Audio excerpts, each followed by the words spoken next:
All right, am I on time for this video, guys? Because y'all know I still work my 9 to 5, and sometimes it's a little late getting these videos out here. But nevertheless, I want to get on here to talk about Diddy's latest civil lawsuit that he has with the same allegations. I mean, as if the legal troubles couldn't keep piling up on P. Diddy, but it only keeps getting worse and demonic, you guys. So I was originally going to talk about 2 women in this video, but I've decided to only focus on one, and her name is Miss Thalia Graves, and she's represented by Gloria Allred, the same lawyer that's representing Don Richard in her civil suit against Diddy. And so the other lady I wanted to focus on as well was Audrey English, but we can talk about that in another video, y'all, if I decide to, because P. Diddy, this is not a Diddy channel. Like, it's not at all. There's so many other things I want to talk about. But anyways, hey you guys, welcome back to my channel. My name is Brittany Janae. Let's get into this video.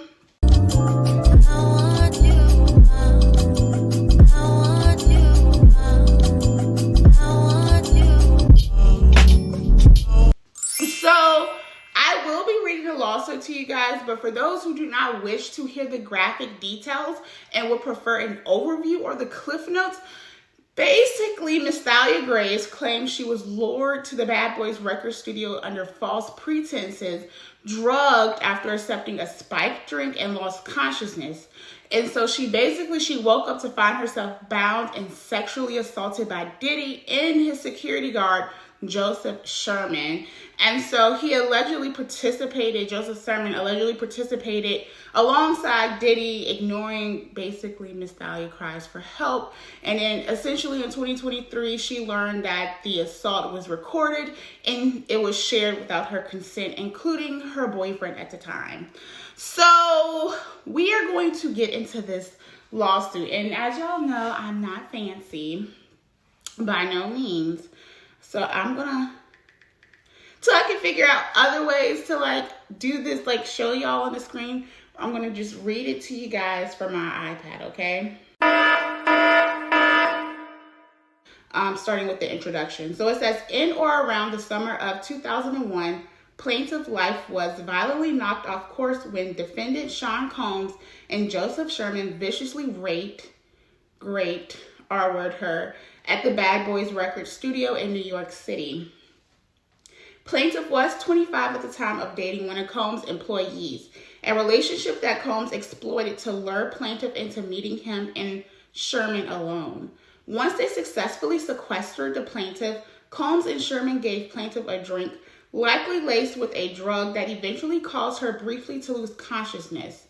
She awoke to find herself bound and restrained. Combs and Sherman proceeded to brutally SA and violate the plaintiff. Combs mercilessly R-worded her anally in her vagina. Sherman forcefully slammed plaintiff onto the table, slapped her, and repeatedly thrust his penis into her mouth. Both men were undeterred by plaintiff's cries for help throughout the attack. Plaintiff never recovered from defendant's violent rape. She had suicidal thoughts and ideations and had received extensive psychological treatment because of defendant's attack. For decades, she remained silent and did not report the crime out of fear that defendants would use their power to ruin her life, as they had repeatedly, explicitly threatened to do. To this day, plaintiff suffers from severe depression, anxiety, and panic attacks, and still lives in fear of defendants. Any progress plaintiff has made in the healing from the attack over the years was dramatically reversed on or around November 27, 2023, when she learned for the first time that Combs and Sherman had video recorded the horrific rape 22 years before and has shown the video to multiple men, seeking to publicly degrade and humiliate both the plaintiff and her boyfriend. The plaintiff could not believe the defendant would record themselves committing such a gruesome crime and then proceed proudly and wildly to disseminate the recording of it. She was distraught and sunk into a deep depression. She again considered ending her life. And so it states that this lawsuit or this action seeks to redress for defendants' brutalizing, misogynistic, and violent attacks on the plaintiff, starting in 2001 with their grape and continuing in their subsequent years as they compounded her humiliation by showing the video of the sexual assault to others.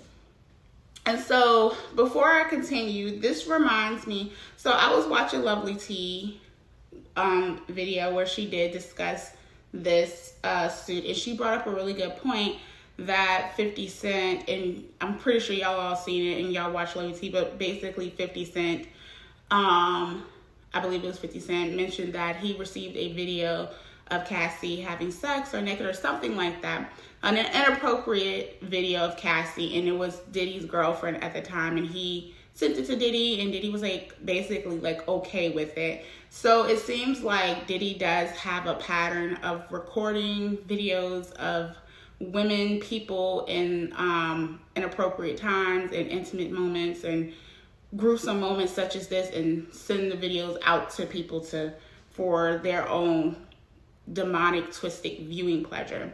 So that my heart really goes out to this lady, because it's really unfortunate, because she did do a press conference with her lawyer Gloria, which I will include that footage at some point in this video. But I'm going to continue to read this lawsuit. Again, trigger warning for those who do not wish to hear the graphic details. I gave the cliff notes earlier in the video. So we're going to continue. So it states that Diddy has a long history of violence and of abusing and raping women, and there have been several civil lawsuits filed against Combs in the past year alleging sexual violence and abuse. On September 16, 2024, Combs was arrested and charged with racketeering and sex trafficking. He was denied bail, and yes, he was denied bail twice in that criminal matter. And so it states defendant Sherman, also known as Big Joe, was employed by Combs as his bodyguard and head of security during the relevant time period described herein, and served in various roles in the Combs Corporation. Sherman is also the founder of Rhymes and Dimes magazine, a New York State registered corporation, and through or in connection with that company produces and distributes pornography. On information and belief, he has often distributed videos of his and or his friends' sexual assaults through his pornography company. Plaintiff met defendant Combs in or around late 1999 or early 2000 through her then boyfriend, who was an executive at Bad Boy. In addition to working together, plaintiff's boyfriend and Combs had a close personal relationship. Plaintiff frequently visited her boyfriend at the Bad Boy studio in New York City and attended events hosted at Combs' residence. Over time, plaintiff became familiar with Combs, and he knew about her relationship with her boyfriend. And so it further states, in or around the summer of 2001, plaintiff received a call from Combs concerning her boyfriend's employment at Bad Boy. He told her he wanted to meet with her in person to discuss her boyfriend's supposed performance issues. Her boyfriend was determined to climb up the ladder at Combs' record label, and as his romantic partner, plaintiff was committed to helping him. Plaintiff agreed to meet with Combs. In retrospect, it was evidently a sick and twisted way of using his ownership of and title at Bad Boy and its affiliate entities to abuse plaintiff and also show his power and the ability to humiliate her boyfriend, his executive. A few hours later, Combs arrived at plaintiff's mother residence in Queens with Sherman, who was employed by Combs as his bodyguard at the time. Sherman was driving an SUV and Combs was in the back seat. After plaintiff entered the vehicle, Combs offered her a glass of wine, which she accepted.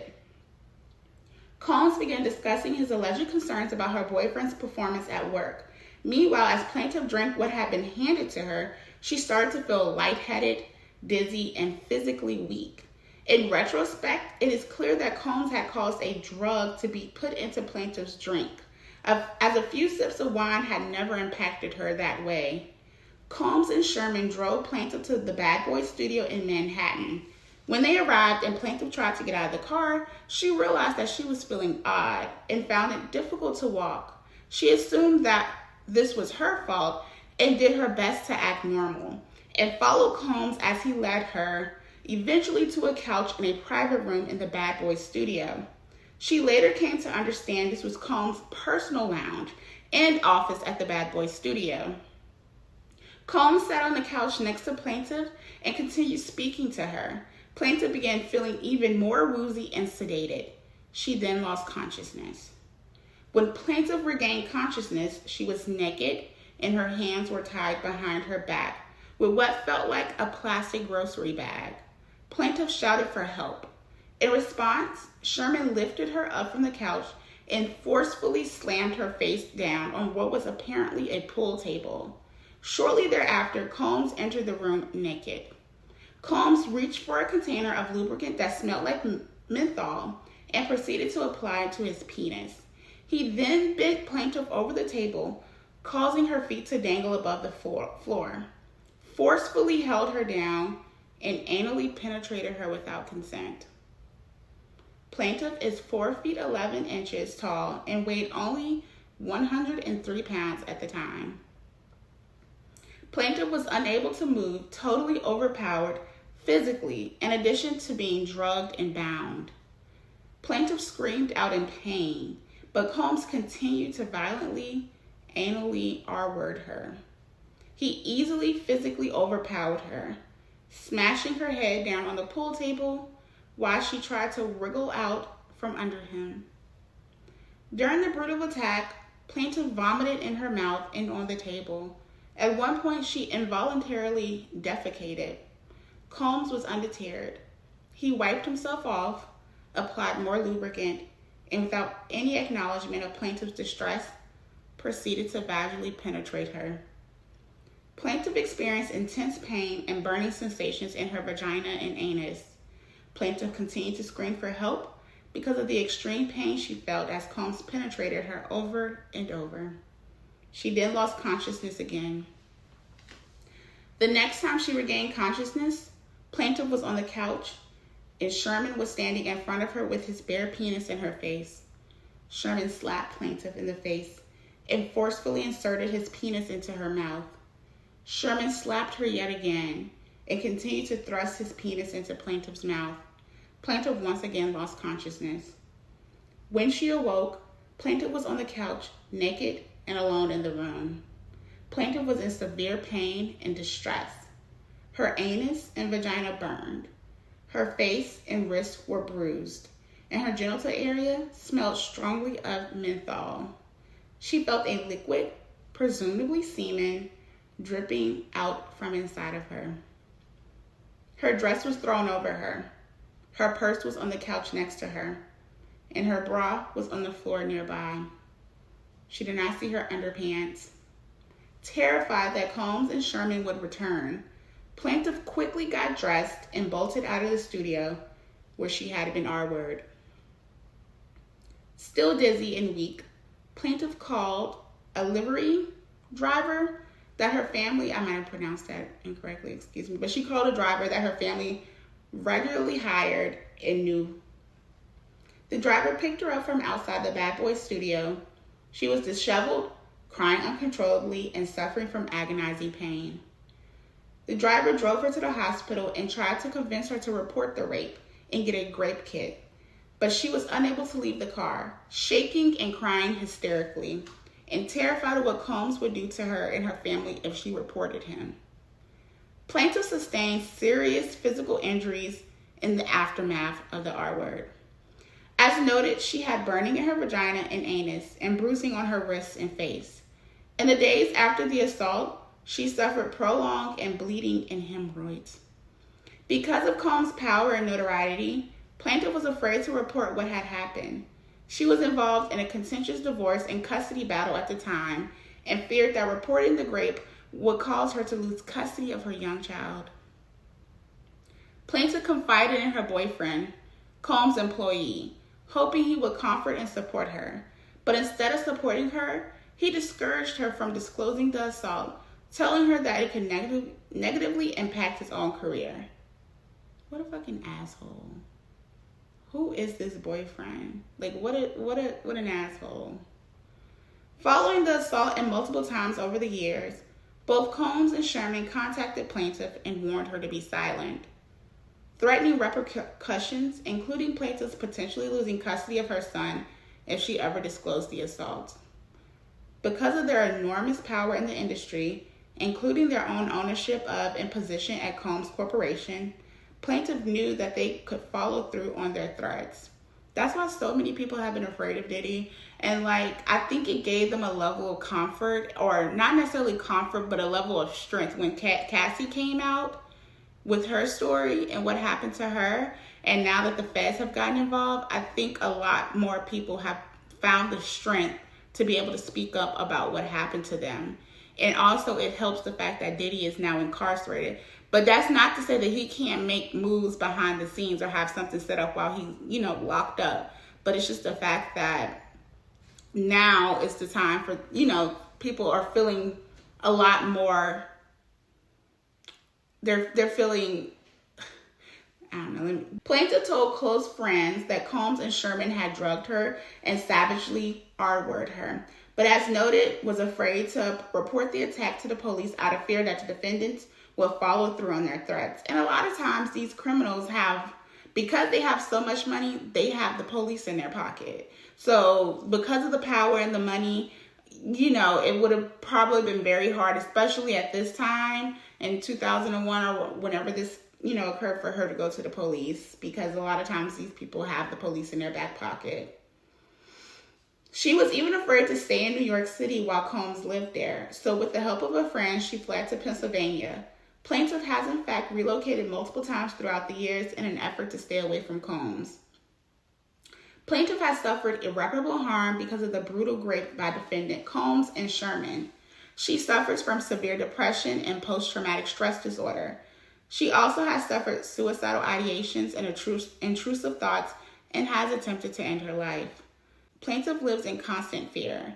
She struggles with hypervigilance and experiences anxiety and panic attacks in social settings, preferring to be alone. Her need to hide to feel safe has strained her relationships with her friends and family. Defendant's rape has also impacted plaintiff's ability to engage in sexual acts with her intimate partners. To this day, she cannot be in certain sexual positions without experiencing flashbacks of Combs violently penetrating her from behind. On or around November 27, 2023, all the trauma of the rape came flooding back to plaintiff when her former boyfriend revealed to her for the first time that Combs and Sherman had recorded and published a video of the horrific attack. So she found out through her boyfriend at the time revealing this to her. Okay. So it states, earlier that month, Cassie Ventura had come forward and filed a lawsuit against Combs for subjecting her to years of severe sexual and physical abuse. The case had been settled one day after it had been filed.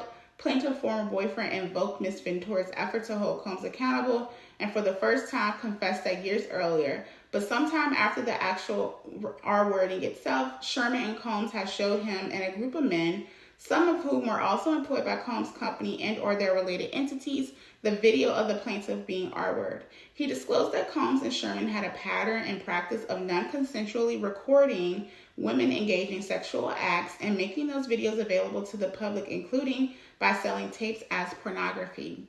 A Bad Boy artist later corroborated in a text message that Sherman used to sell porn of him doing this to chicks, and that Sherman did that to a lot of women. Plaintiff's former boyfriend reported that he and the other men watched the recording of plaintiff's rape on a handheld camera while at the Bad Boy studio in New York City. Combs, Sherman, and some other men made derogatory comments about the former boyfriend's relationship with the plaintiff and attempt to shame him into cutting ties with plaintiff and to cause her further emotional harm and embarrassment. On information or belief, defendants continue to show the video of the R-wording to others over the years, and through to the present, and or sold the video as pornography. Plaintiff was shocked and horrified that Combs and Sherman had recorded and publicized the video of them R-wording her. After over 2 decades spent trying to heal and distance herself from the experience, plaintiff was devastated by the news. She felt as if her life had been turned upside down again. And like the rape, and like the grape had been happening again and again, even as she was trying to forget it. She experienced acute psychological distress, plunging into a deep depression and having suicidal ideations. She felt intense fear, anger, and anxiety. Plaintiff lives with the stress of knowing that the video of her brutal R-wording is in circulation and that anyone, including her family, friends, and peers, could view it at any time. In panic, she reached out to Sherman after learning about the tape, hoping to protect herself from further humiliation by convincing him to destroy the tape or provide it to her, but he did not respond. So the lawsuit goes on to further state that Combs has a long history of violence and abuse. This long-standing behavior has been enabled by his ownership and titles at the Combs Corporation and their affiliated entities and the immense wealth and power he has amassed through such business dealings. Among a long list of allegations, in 1996, he was found guilty of criminal mischief for threatening a photographer in the New York Post with a gun. And in 1999, he was arrested and charged with second-degree assault and criminal mischief in connection with a beating of a record executive and arrested again that same year in relation to a shooting in a club in New York.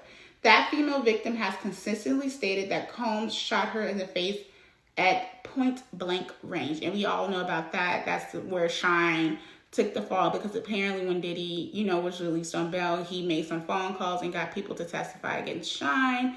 And so we all know about that ordeal. And so it just further states that Combs has a pattern and a practice of using his power and influence in the music entertainment industry to submit people to sexual violence, often drugging his victims and or coercing them to consume drugs and recording the assaults, often without the victim's knowledge, just as he did with Plaintiff. And so it goes on to state, in the past year, a number of these people have come forward to accuse Combs of sexual assault, violent rapes, and or sex trafficking. And so it further just lists out the other lawsuits that he has ongoing. And so I want to say there's several cause of actions, and I'm just going to let you know, what the cause of actions are. So the first cause of action in this lawsuit is the violation of the New York City Victims of Gender-Motivated Violence Protection Act.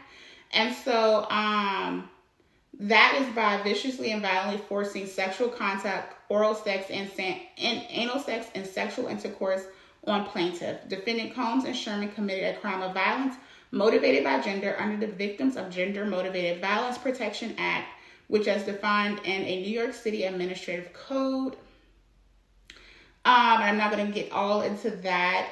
The second cause of action is violation of New York civil rights law. And so it states that by R-wording plaintiff and recording it, defendants cause plaintiff to be depicted in a video image unclothed and with intimate body parts exposed and engaging in sexual conduct with another person in violation of the New York civil rights law.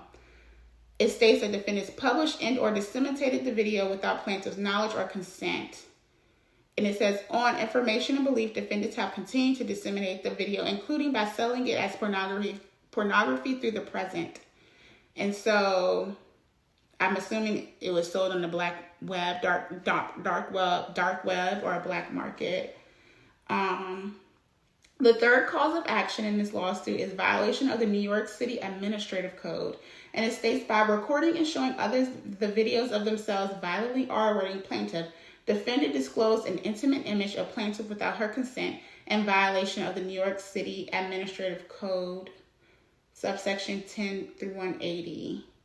And see, I think those are the three cause of actions. And so they are asking, of course, for compensatory damages for all physical injuries and emotional distress, psychological harm, anxiety, humiliation, physical and emotional pain and suffering, family and social disruption, and or harm in an amount to be determined at the jury trial. And they're also asking for punitive damages and amount to be determined at the trial. And so basically, punitive damages is just damages that's deemed as punishment to deter or prevent the defendant from committing bad acts again or this bad act again. So it's a form of punishment. And so basically they're asking for to be awarded pre and post judgment interest on all such damage fees and or costs. And so They're asking for them to destroy all copies of any and all images of the videos taken of or in connection with the Combs and Sherman sexual assault of the plaintiff that are in their actual or constructive possession, custody, control, and joining the defendants temporarily and permanently from further disseminating or publishing the images or the videos of the plaintiff, and to award such other further reliefs that the court may deem as proper. So this was very hard to read. As y'all heard, this is very demonic behavior. This is, a sexual deviance. Men who have too much power, too much money, too much control. And, I believe that for someone to be this demonic, something might have happened to Diddy along the way, because why are you doing this to people? Why are you hurting people? I know that it is a power thing, but what caused you to be the demon that you are today? And it's just very unfortunate. And my heart goes out to this woman and to all of the victims that have suffered at Diddy. And I hope he gets his just due. I think it's all crumbling down at this point. And so he has a lot of civil lawsuits at this point.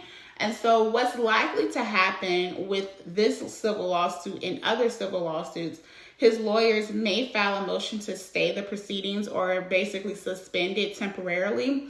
And so, and that's the reason, that is because he could be required to testify at a deposition. And if he testifies at a deposition with those civil matters, it could potentially be used against him in criminal court if there is an admission or an acknowledgement that he committed those crimes or committed those bad acts that are listed in that civil lawsuit. So that's likely what's going to happen, especially since the cases are so early on and fresh with the civil lawsuit.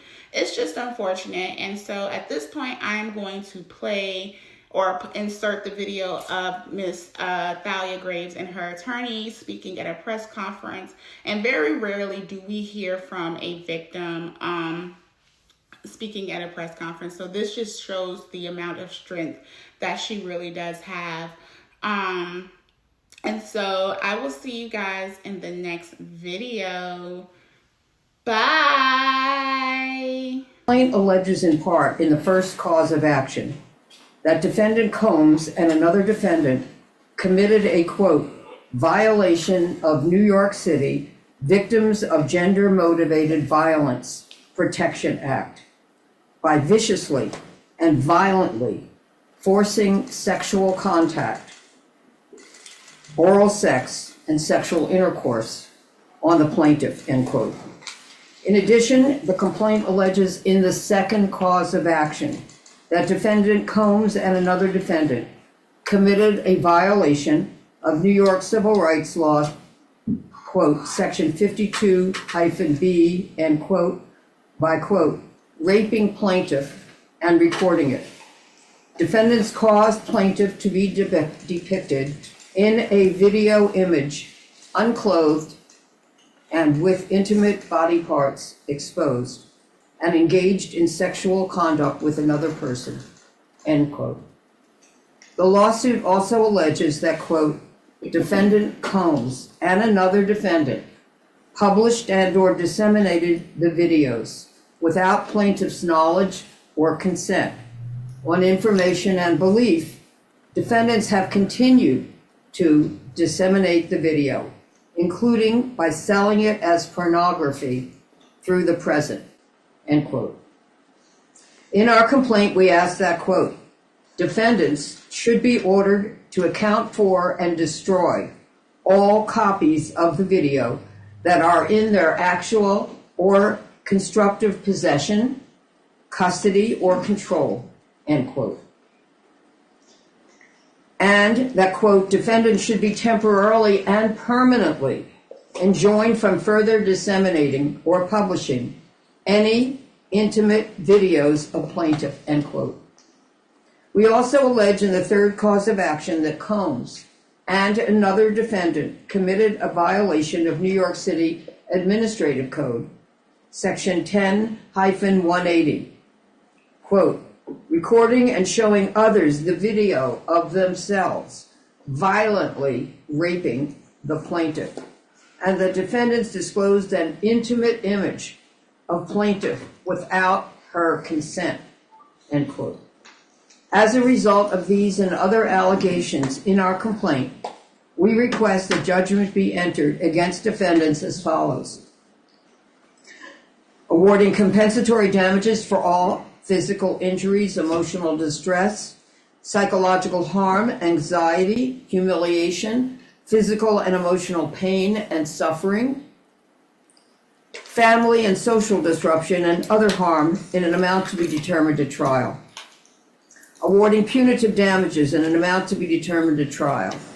Awarding attorneys' fees and costs pursuant to any applicable statute or law, including under New York City Administrative Code, Section 10-1104, New York Civil Rights Law, Section 52-B2, New York City Administrative Code, Section 10-180, and any other applicable statute or law.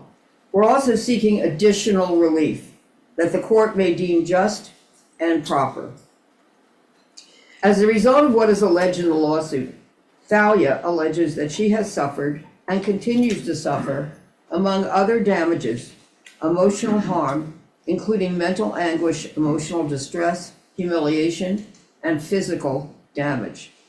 In a few minutes, Thalia will speak to the impact and harm that she has suffered and continues to suffer. She will take this courageous step because she thinks that it is important that the public understand the impact that rape and other criminal acts have on those who have been victimized. Often victims do not speak publicly about the specific damages that criminal acts cause them. Some of the many reasons that victims do not speak out publicly about this include being ashamed or shamed for this. But we believe that victims should not be shamed, and instead those who committed the criminal acts against them should be ashamed and take responsibility for the harm that they have caused victims to suffer.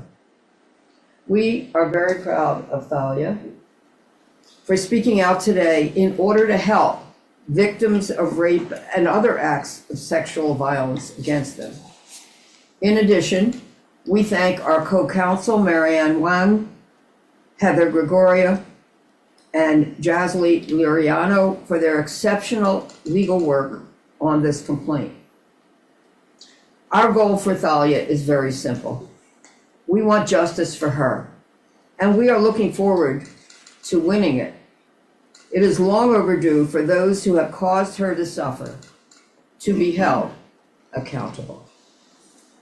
The internal pain after being sexually assaulted has been incredibly deep and hard to put into words. It goes beyond just physical harm caused by and during the assault.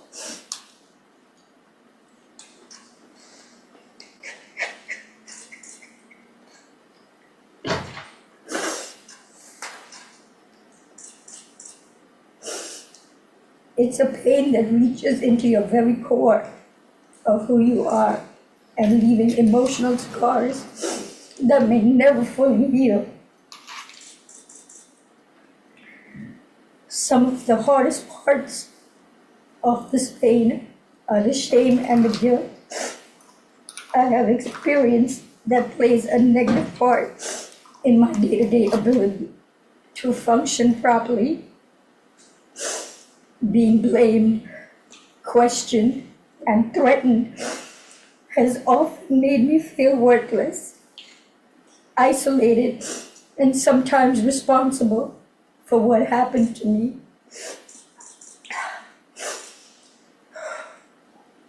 My family issues made the pain even worse.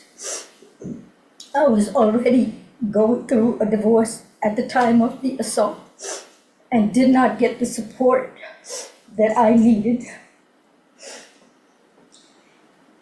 I was also faced with disbelief and judgment. This has put a strain on my selection of men and relationships. But many relationships became aggressive and abusive. which has made me feel even more alone in my struggles.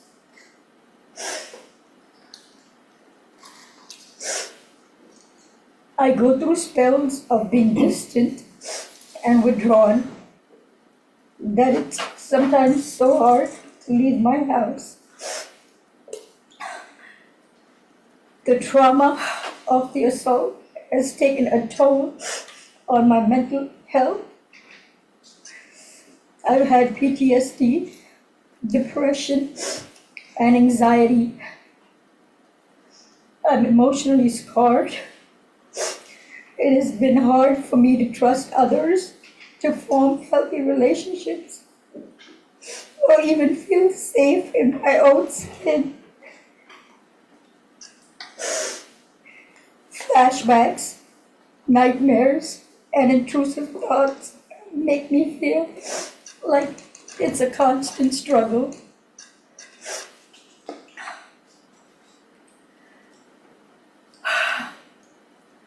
I also suffer with physical problems such as chronic pain, sexual discomfort. The violation I have experienced during the assault has had lasting effects on my body, causing ongoing health problems and complications. The combination of physical and emotional pain has created a cycle of suffering from which it is so hard to break free. I want to continue on this journey towards recovery and healing. I am glad that he is locked up, but that's a temporary feeling of relief.